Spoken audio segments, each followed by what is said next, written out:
Mark, 103 Herons Wood Close.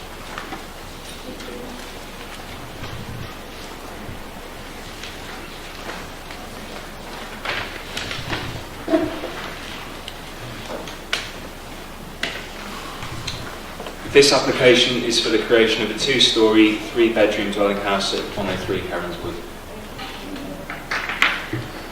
The property is located at the end of a spur from Herons Wood and to the south of Elizabeth Way. It is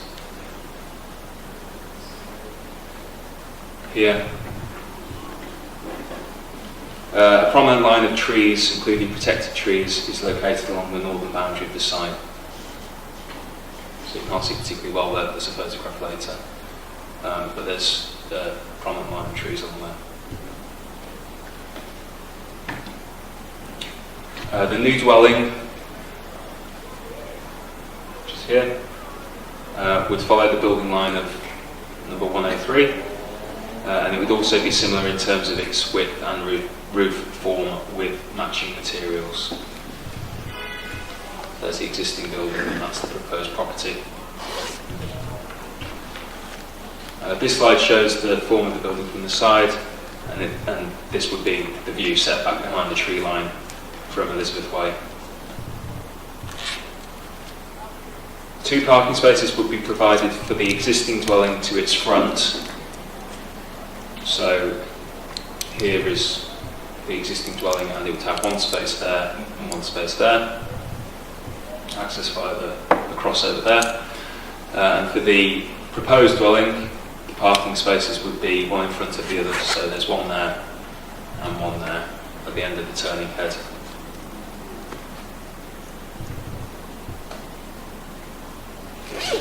This photo shows the area for the new dwelling. No trees are proposed to be removed from within or adjacent to the site. The Council's arborist has stated that there is sufficient space next to the trees for the new dwelling and raises no objections subject to a condition to protect the trees during construction. The main local concern is related to parking along this part of Herons Wood, particularly regarding the turning head outside of the site, which you can see there. It is considered that the access to the new parking spaces for both the existing and proposed dwellings would be easily accessible and would therefore likely lead to reduced parking in the turning head from 103 in the new property. The Essex parking standards will be met in full, and the Highway Authority has no objection to the proposal, so it would not be appropriate to refuse the application on access or parking grounds. There are no concerns regarding neighbour amenity, and a concern was raised regarding the impacts on the nearby sewer. However, Thames Water raised no concerns about the sewer for the previous application. The application is therefore recommended for approval, subject to the conditions and informatives set out at pages 38 to 40 of the agenda. Thank you. Thank you, Mark. We only have 1 speaker on this, which is the agent. So if you'd like to come forward, Mark.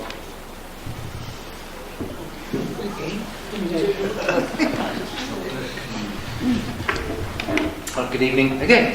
As you just heard, this application is for a new terraced house in Herons Wood. The proposed dwelling would be an extension to the existing terrace and has been designed to reflect the new town architectural style of the terrace itself and the host dwelling number 103. The proposed dwelling would be sited on land to the side of 103, which is currently covered by an undersized garage and a small driveway accessed from the end of the turning head at the end of the cul-de-sac, which you can see in the photo above, neither of which are capable of accommodating a car clear of the highway. The new dwelling will benefit from 2 off-street parking bays, as required by the adopted parking standards, and the proposals would also create 2 off-street parking bays for number 103. An objection has been received which raises concerns about increasing parking stress on an already congested road, and whilst we agree that there's many areas of Harlow there is an existing parking issue, we do not agree that these proposals, which create off-street parking for both dwellings, would add to the problem. In fact, by creating parking for 103, 2 cars will be removed from the highway network. This scheme has been revised following a previous refusal to ensure that the substantial trees which lie between the site and Elizabeth Way are retained and protected from any perceived adverse impact on any development.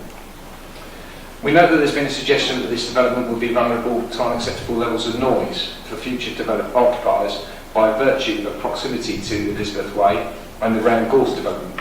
As stated in the officer's report, the distance from the site to the Round Gorse development is substantial, and it's difficult to see what disturbance may be caused by that development once construction is complete, but isn't already there as a result of the site being located in a built-up residential area.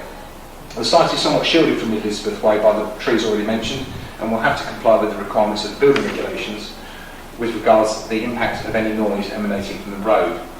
It should be noted, however, that the proposed dwelling is not significantly closer to the road than other houses along this side of Elizabeth Way.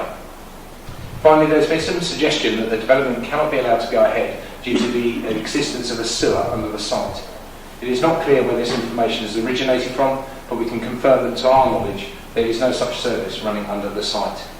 These proposals, in our opinion, represent a good use of land to create an additional dwelling designed to reflect both the architectural style of the existing housing in the area and the terrace itself, with associated parking for both it and its host dwelling, which will reduce the level of parking on the highway network.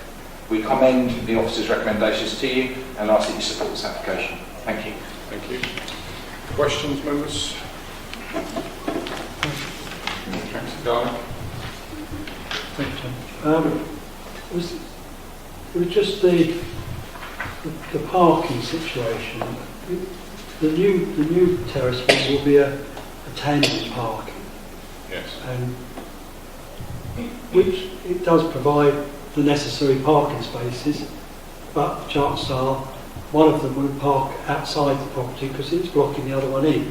The question is, do we need the applicants to put in a request for yellow lining, double yellow lining on that area?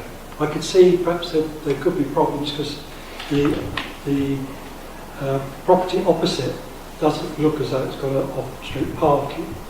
So one can imagine he's parking in one part of the T. And if the new 103A, for instance, is parking in the T, there will be no turning circle. So it's the question of the yellow line, should they double yellow line? The Highway Authority hasn't suggested that's necessary, but yes, the applicant could speak with the Highway Authority separately about doing that piece of work. I don't think it would be necessary for the purposes of the application. Thank you. Any more? Dave? Councillor Clark?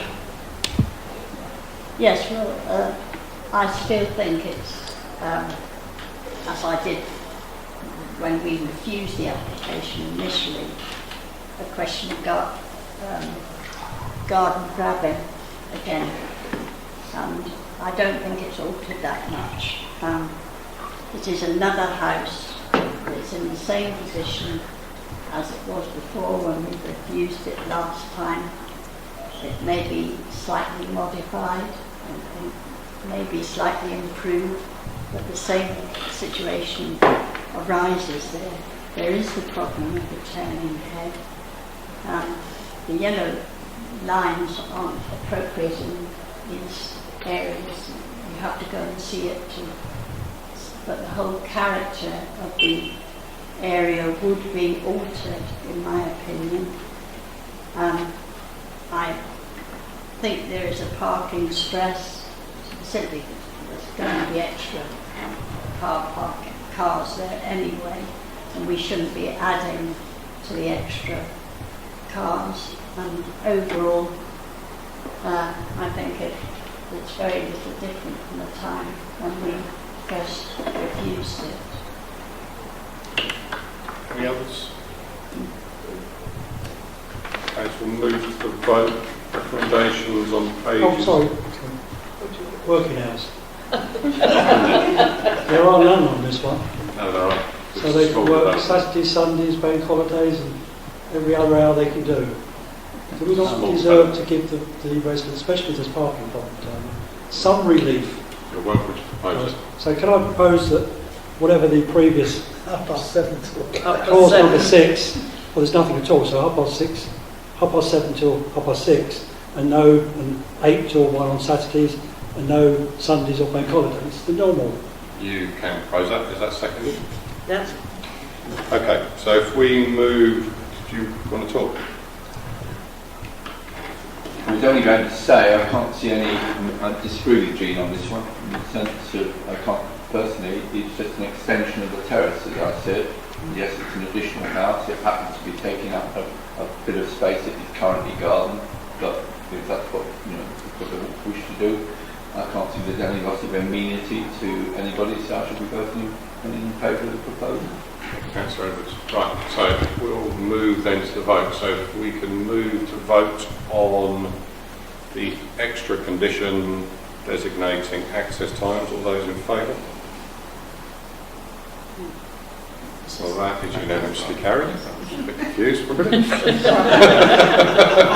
want to roll. One more to go. And then if we move to the recommendations which appear on pages 38 to 40 as amended, all those in favour? That is carried